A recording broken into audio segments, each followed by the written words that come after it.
আচ্ছা, যদি আপনি কোনোদিন সকালবেলা ঘুম থেকে উঠে দেখতে পান যে আপনার ঘরের সামনে পিকে মুভির পিকে মানে কোনো এলিয়েন দাঁড়িয়ে আছে, তাহলে কি করবেন আপনি? আর যদি আপনি তার সাথে কথা বলার সুযোগ পান, তাহলে কি সেটা কাজে লাগাবেন? হ্যাঁ, আজকের আমাদের গল্প অনেকটা এরকম, যেখানে পৃথিবীর বুকে একটা দুটো নয়, পুরো 12টা স্পেসশিপ নেমে আসে, অথচ কেউ জানে না তারা কেন আর কোথা থেকে এসেছে। এলিয়েন আর মানুষ সামনাসামনি দাঁড়িয়ে, অথচ কেউ কারোর ভাষা বোঝে না। আবার এমন একটা সময় আসে যখন সবাই সবার ভাষা বুঝতে পারে, আর এই এলিয়েনদের ভাষা বুঝতে পেরে মানুষ নিজের ভূত ভবিষ্যৎ সব দেখতে পায়। তো চলুন আজকে দেখে আসি এই এলিয়েনরা পৃথিবীর বুকে কেন পা রাখলো, আর শেষ ফিনিশিং তাদের সাথে কি হলো। তো গল্পের শুরুতে আমরা লুইস নামের এক লিঙ্গুইস্টকে দেখি। লিঙ্গুইস্ট তাদেরকে বলা হয় যারা অনেকগুলো ভাষার জ্ঞান রাখে। লুইসের একটি মেয়ে আছে, তার খুব ভয়ানক অসুখ রয়েছে আর সে খুব তাড়াতাড়ি মারাও যায়। তবে সমস্যাটি হলো লুইসের কখনোই বিয়ে হয়নি আর সে কোনোদিনই কোনো সন্তানকে জন্ম দেয়নি। তাহলে মেয়েটি কে? এটা কি লুইসের কল্পনা নাকি তার ভবিষ্যৎ? যাই হোক, তো একদিন যখন লুইস ইউনিভার্সিটিতে পড়াতে যায়, সে জানতে পারে দুনিয়ার আলাদা আলাদা 12টা জায়গাতে এলিয়েন শিপ এসে হাওয়াতে আটকে গেছে, যার কারণে পুরো দুনিয়া ব্যতিব্যস্ত। কারণ কেউই জানে না কি এই এলিয়েন শিপ পৃথিবীতে কেন বা কিভাবে এসেছে, আর এদের মনোকামনাটা ঠিক কি। এখন লুইসের কাছে আমেরিকান আর্মির কর্নেল আসে, যে আগে থেকেই তাকে জানতো, কারণ একবার এক ল্যাঙ্গুয়েজকে ডিকোড করতে সাহায্য করেছিল সে। যাই হোক, এখন কর্নেলের কাছে এলিয়েনদের একটা ভয়েস রেকর্ড আছে, সে চায় লুইস তাকে ডিকোড করে, কিন্তু লুইস বলে এই ভাষাকে এইভাবে বোঝা একদমই অসম্ভব, কারণ এই ভাষাকে সে এর আগে কখনোই শোনেনি। লুইস বলে, যদি এই ভাষাকে ডিকোড করতে হয় তাহলে আপনি আমাকে ওই এলিয়েনদের কাছে নিয়ে চলুন। তারপর কর্নেল তাকে নিয়ে সেই জায়গাতে যায় যেখানে এলিয়েন শিপ হাওয়াতে ভেসেছিল। এখানে লুইসের সাথে আরো একজন বিজ্ঞানী ছিল, যার নাম ইয়ান। এখন যখন এরা স্পেসশিপের নিচে যায়, তারা দেখে স্পেসশিপের গ্র্যাভিটি উল্টো হয়ে আছে, মানে এখান থেকে মানুষ আকাশ পর্যন্ত হেঁটে যেতে পারবে।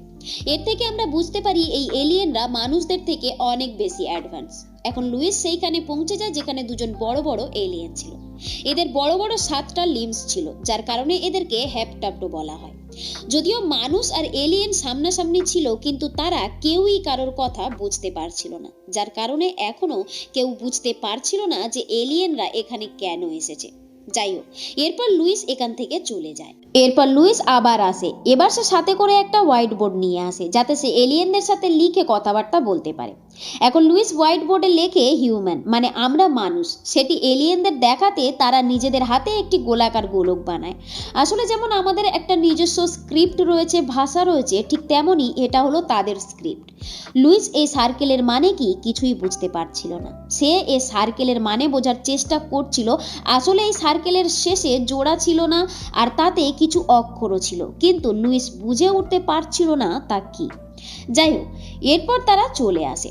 তারপর তারা আবার যায়। এবারে লুইস আবার ইয়ানকে সাথে নিয়ে যায়। তাছাড়া সে সবসময় নিজের সাথে করে একটা পাখি নিয়ে যায়, এটা চেক করার জন্য যে সেখানকার আবহাওয়া মানুষদের জন্য সুটেবল কিনা। আর বারবারই পাখিটি বেঁচে থাকে। এখন এখানে লুইস নিজের স্যুট খুলে দেয়, দেখা দেখি ইয়ানও সেটা করে। এরপর হোয়াইট বোর্ডে লুইস নিজের নাম লিখে এলিয়েনদের দেখায় আর নিজের দিকে ইশারা করে, এর মানে তারা বুঝে যায় যে তার নাম লুইস। ইয়ানও সেম জিনিস করে।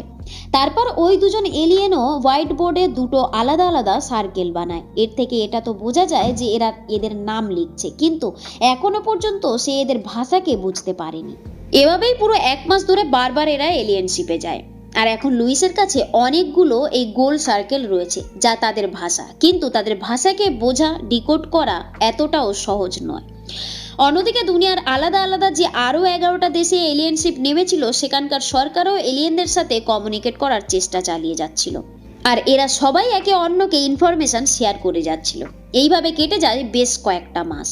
এখন লুইস বেশ কিছু শব্দকে কোড করে ফেলেছে, মানে এখন সে অল্প অল্প বুঝতে পারছে যে এলিয়েন কি বলছে। এরপর তাদের ভাষাতেই লুইস তাদেরকে জিজ্ঞাসা করে যে তোমরা এখানে কেন এসেছো, যার উত্তরে তারা একটি সার্কেল বানায়, যার মানে ছিল ইউজ ওয়েপেন, মানে হাতিয়ারের ব্যবহার করো। এরপর পুরো দুনিয়া এই মেসেজ পেয়ে অস্থির হয়ে পড়ে, সবাই চিন্তিত। তবে লুইস মনে করছিল যে তারা অজারুকে হাতিয়ার বলছে, কিন্তু আর্মি এর মানে বের করে যে তারা হাতিয়ার ব্যবহার করার কথা বলছে। হয়তো তারা আমাদের উপর হাতিয়ার ব্যবহার করবে, নয়তো যুদ্ধের ডাক দিচ্ছে। যখন চায়না এই ব্যাপারে জানতে পারে তখন সে নিজের দেশ থেকে ইনফরমেশন অন্য দেশে দেওয়া বন্ধ করে দেয়। সাথে সে এটাও বলে যদি এলিয়েনরা তাদের স্পেসশিপ আমাদের দেশ থেকে না হাঁটায় তাহলে আমরা তাদের উপর হামলা করে দেব। যাই হোক, এখন চায়নাকে দেখা দেখি বাকি দেশরাও নিজেদের মধ্যে ইনফরমেশন শেয়ার করা বন্ধ করে দেয়। আসলে ইউজ ওয়েপেনের মেসেজ পাওয়ার পর সবাই প্রচন্ড ভয় পেয়ে গেছে। এরপর আর্মি অফিসাররা এলিয়েন শিপের মধ্যে ঢুকে তাদের টাইম বম লাগিয়ে দিয়ে আসে। আর এই ব্যাপারে লুইস আর ইয়ান কিছুই জানতো না। তারা ইউজ ওয়েপেনের সঠিক মানে বের করার জন্য আবারও একবার এলিয়েন শিপে যায়। আর এখন প্রথমবার এলিয়েন লুইসকে সিম্বলের মাধ্যমে লিখে বলে তার ভাষাতেই কিছু লিখতে। এখন লুইস যখন এটা করে তখন এলিয়েনরা চারিদিকে অনেক অনেক সিম্বল বানিয়ে দেয়। আর ঠিক এমন সময় এলিয়েনরা জানতে পারে তাদের শিপে টাইম বম লাগানো আছে, তাই তারা শিপের গ্র্যাভিটি পুরোপুরি নষ্ট করে দেয়। আর যার কারণে লুইস আর ইয়ান শিপ থেকে নিচে পড়ে যায় আর এলিয়েনরা শিপের দরজা বন্ধ করে দেয়। তারপর এখানে খুব জোরে ব্লাস্ট হয় আর এইভাবেই এলিয়েনরা নিজেদের সাথে সাথে লুইস আর ইয়ানেরও জীবন বাঁচিয়ে নেয়। এখন এলিয়েন শিপ মাটি থেকে খুব নিচেই ছিল, যেখানে সহজেই যে কোনো মানুষ যাতায়াত করতে পারত। কিন্তু এই ঘটনার পর তারা তাদের শিপকে অনেক উপরে তুলে নেয় যাতে কোনো মানুষ তাদের পারমিশন ছাড়া শিপে না আসতে পারে। এখন আর্মিরা খুব ভয় পেয়ে যায়, কারণ তারা এলিয়েনদের উপর হামলা করেছে আর তারা মনে করছে এলিয়েনরাও এবার তাদের উপর হামলা করবে। অন্যদিকে লুইস আর ইয়ানকে দেখানো হয় যারা সেই সিম্বলগুলির মানে বের করার চেষ্টা করছে যেগুলি এলিয়েনরা শেষবার তাদের দিয়েছিল। আর সেই সিম্বল ছিল অনেকগুলো। আর এই সিম্বলগুলির মধ্যে 11টা আলাদা আলাদা সিম্বল ছিল যা ওই স্পেসশিপগুলিকে রিপ্রেজেন্ট করে যা দুনিয়ার আলাদা আলাদা আরো 11টা জায়গায় নেমেছিল। এখন এরা এটা বুঝতে পারে যে ওই সব সিম্বল যা আলাদা আলাদা আরো 11টা স্পেসশিপ থেকে পাওয়া গেছে, যেগুলিকে এক জায়গা করলে কোনো না কোনো সলিউশন অবশ্যই পাওয়া যাবে। কিন্তু এখন আর কোনো দেশ একে অন্যের সাথে ইনফরমেশন শেয়ার করতে রাজি নয়। অন্যদিকে লুইসের মাথার মধ্যে বারবার তার মেয়ের ঝলক আসতে থাকে, যে আসলেই কোনোদিন এই দুনিয়াতে আসেইনি। সে কিছুই বুঝে উঠতে পারছিল না। সে ভাবছিল এটা শুধুমাত্র তার কল্পনা।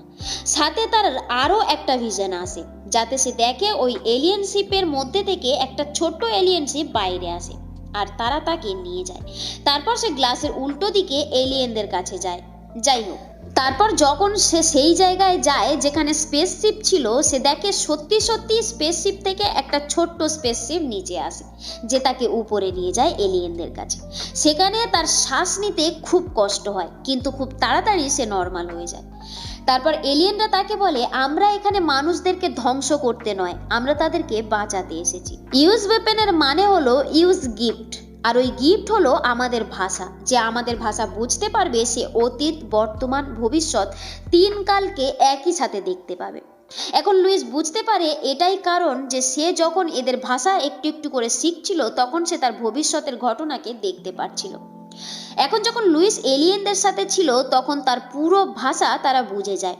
এখন এলিয়েনরা লুইসকে বলে এখন থেকে 3000 বছর পর আমাদের মানুষের সাহায্যের দরকার হবে। আসলে এলিয়েনরা নিজেদের ভবিষ্যৎ দেখে নিয়েছিল, আর সেই কারণেই তারা এখানে এসেছে মানুষদেরকে নিজেদের ভাষা, নিজেদের ভবিষ্যৎ দেখার টেকনিক শেখানোর জন্য, যাতে মানুষ ভবিষ্যতে তাদেরকে সাহায্য করতে পারে।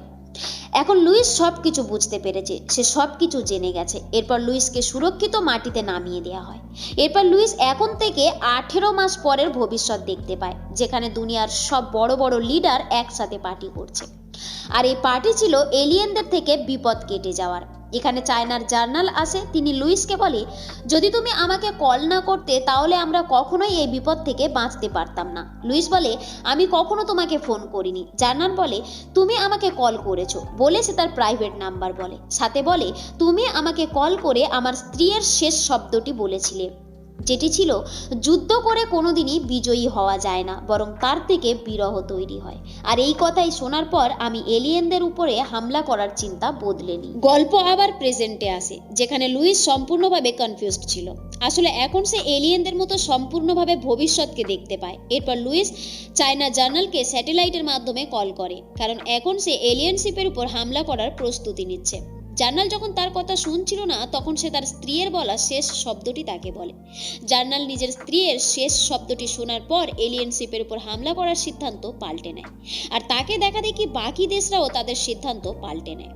আসলে এখন সব দেশ মিলে এলিয়েনদের উপর হামলা করতে যাচ্ছিল।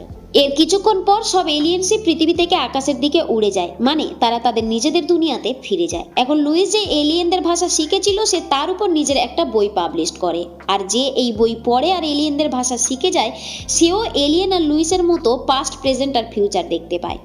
যাই হোক, এখন লুইস নিজের ভবিষ্যৎ দেখতে পায়, যাতে সে দেখে ইয়ানের সাথে তার বিয়ে হয়েছে আর তার একটি মেয়ে হয়, আর সে কিছুদিনের মধ্যে খুব গুরুতর ভয়ঙ্কর অসুস্থ হয়ে পড়ে আর সে মারা যায়।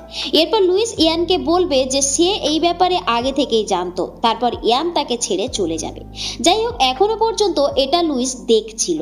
গল্পের শুরুতে লুইসের যে মেয়েকে দেখানো হয়েছিল আসলে সেটা ছিল তার ভবিষ্যৎ।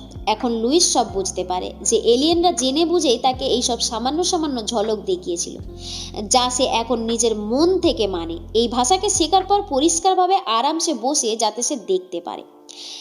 এখন সে জানে ইয়ানের সাথে তার ভবিষ্যৎ কি হবে, তার মেয়ের মৃত্যু হয়ে যাবে, আর এই সব কিছু জানার পরেও সে ইয়ানকে নিজের হৃদয়ে জড়িয়ে ধরে।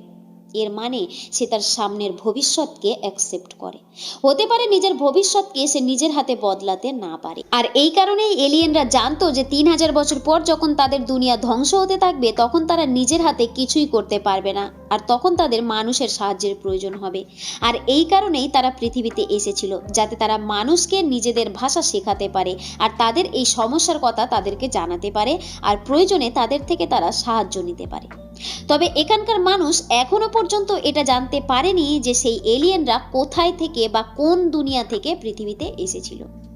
আর এরই সাথে এই সুন্দর গল্পটি সমাপ্ত হয়। তো বন্ধুরা, আজকে আমাদের গল্প কেমন লাগলো জানাতে ভুলবেন, আর আপনারা কেমন ধরনের গল্প শুনতে চান সেটাও জানাবেন। মিলছি পরের ভিডিওতে অন্য একটি দুনিয়া নিয়ে। ধন্যবাদ।